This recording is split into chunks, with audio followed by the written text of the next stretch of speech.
Welcome to the deep dive. We're getting straight to the core of success today, and I've got a question for you, maybe a bit counterintuitive. hmm What if the real secret to your biggest dreams isn't that perfect, flawless plan, but actually something, well, way more unpredictable? We're always told to plan everything out, stick to the script.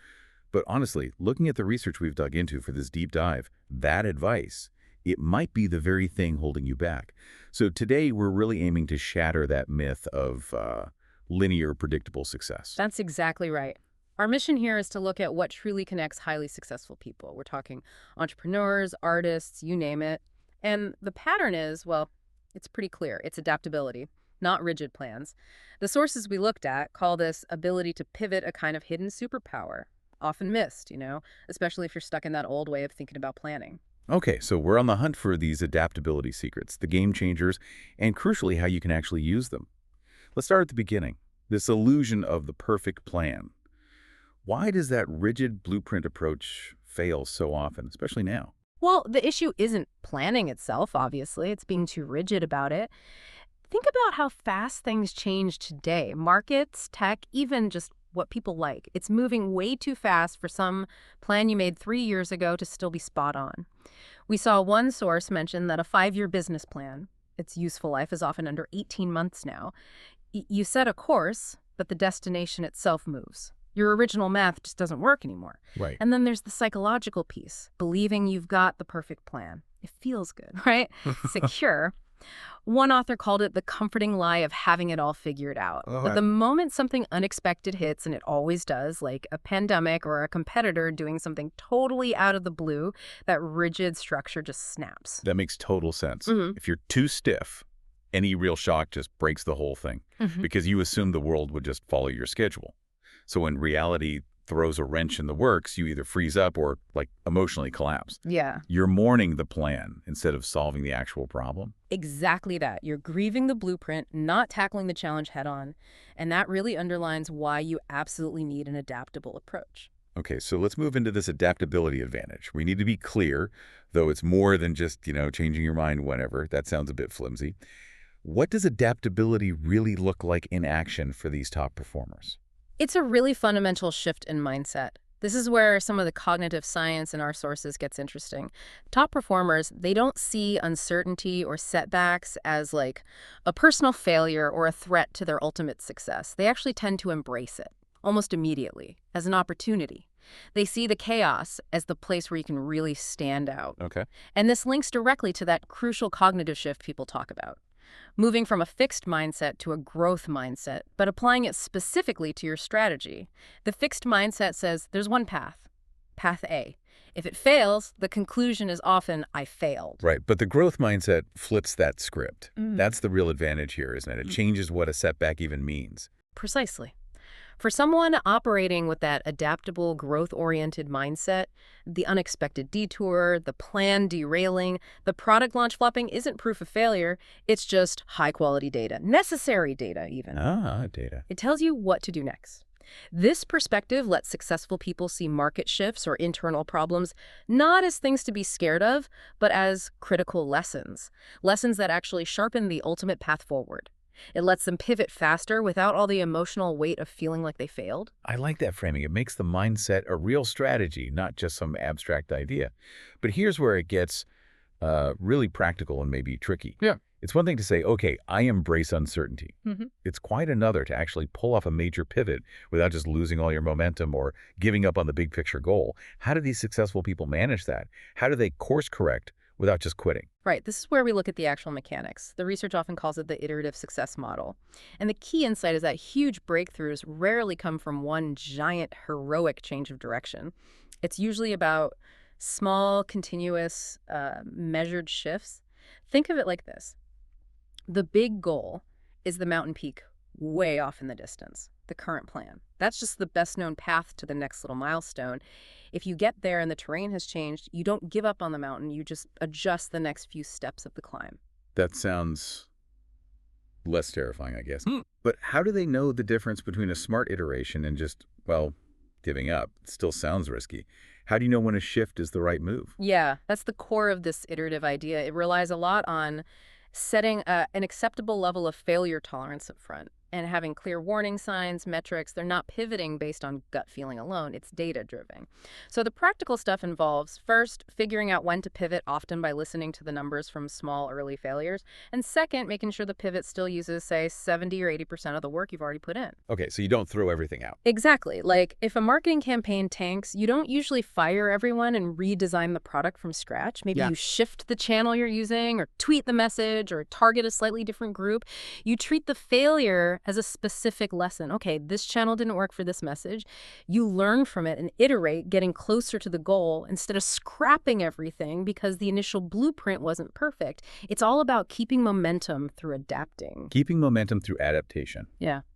I like that. That's a great way to put it. Now, to make this less abstract, the sources you mentioned had some really good examples, right? Case studies of people who really mastered this.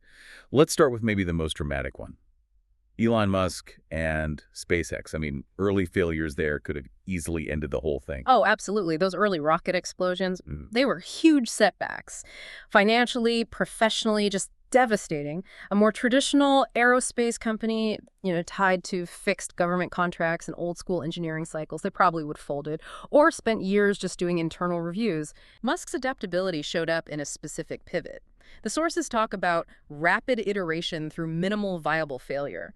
Instead of trying to perfect one giant rocket design on paper for years, they basically prioritized launching often, expecting some failures, and then using the data from the crashes to rapidly improve the engineering, and crucially, the manufacturing process itself. That whole shift towards using commercial, iterative manufacturing techniques, moving away from slow, traditional aerospace methods, that was the real adaptive secret. They changed the how completely because the first attempts didn't work, but the goal reusable rockets never changed. That's a really stark contrast. Yeah. Failure didn't mean stop. It meant change the method. Okay, then there's adaptability in a totally different field culture, art. You mentioned Taylor Swift. How does she fit this model? Sustained success through changing genres seems like a big adaptation. Yeah, her career is just a masterclass in adapting to shifting tastes while keeping that core connection with her audience. I mean, think about the jump from being the country music star to a global pop icon with 1989. That's huge. And then pivoting again to those more intimate indie folk albums like Folklore and Evermore. It wasn't just, picking up a different guitar.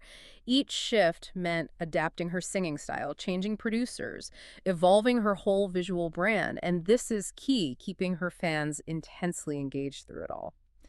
She successfully adapted her product and her public self to match where the culture was going. The adaptability there is about sensing when your audience is ready for the next thing and having the confidence to make that leap before you stagnate. It really shows this iterative idea isn't just for tech or business. It applies to creative work, too. And the sources also mentioned this applies to, like, big old companies, too, right? The ones that have been around forever. Their secret isn't just their original product. Precisely, the ones that endure for decades. They didn't fall for that comforting lie of their first big success. They kept that growth mindset going at an organizational level, always treating their current market position as just a temporary theory, ready to be updated when new data or a disruptive competitor showed up. Okay, so we've got the mindset. We've seen the examples. What does this mean for, someone listening right now? How do we actually build this adaptability muscle? Let's get into the actionable steps from the research. What can people start doing today? Right. The first step is about building what the research calls a contingency habit into all your goal setting, basically planning for alternatives right from the beginning. Okay. But doesn't that just sound like a ton more planning?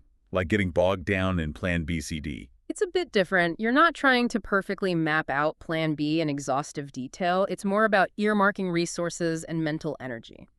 So when you set your main goal, Plan A, you immediately spend just a little time brainstorming maybe two alternatives. Plan B could be, what if my main assumption about the market is wrong? Plan C, what if the tech I need doesn't pan out?